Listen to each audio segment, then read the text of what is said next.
Okay, so in this problem, it says that you have a point charge and it's at the center of an uncharged shell, conducting shell.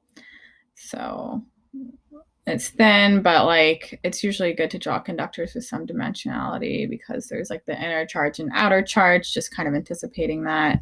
And then this is Q, and then our goal is to get the electric field in here and here and here. And so because we have this nice symmetry, we can just invoke Gauss's law to easily obtain the electric field behavior. And so within this, we can say, this is the same. The only thing we have enclosed is a Q. We don't care about the shell. And so this is the same problem as just like finding the electric field of a charge because, again, we only kind of care about what's inside. So the electric field indeed is the same thing. The shell absolutely does not affect this. Again, just because the Gauss's law argument would look the same. So it's this K. Oh, and then I'll just write this here. I don't know if you use K or not. I like K a little more because it's like less to type into a calculator, and it's really easy to remember. It's 9 times 10 to the 9th, although it's only 1 sig fig. I don't know what it is to 2 sig figs. Okay, and anyway, and so we want to get it inside the shell. So I would just try to remember it's the electric field within a conductor. It's almost the definition of a conductor is always 0, or I would kind of consider it definitional. Like that would be one of the defining characteristics. I guess that's how I think of it, but I don't know. Maybe somebody would argue with me on that.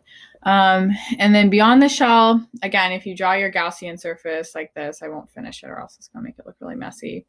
Then you would say E is, it's just the same thing again. Like you just have to think about the total charge you have enclosed, and it's just this KQ over R squared. And then how does the shell affect the field? So the shell does not. So for D, we're just kind of considering like, okay, if these answers are basically the same, like what is the point of talking about the shell? Like what role does it change? What question would you ask that it would change? And so, I mean, it looks like the field due to Q is basically the same. And then, but the shell is going to get like polarized. So there's going to be like so if Q is positive, let's just say, oh, this is confusing. There's going to be negative charges on this kind of populating. And these negative charges are different than the dashes. Sorry, I wish I'd done those in a different color. Okay, and then since this is the shell is neutral, then the outside has to have a charge of plus Q. So just to maybe write it a little neater.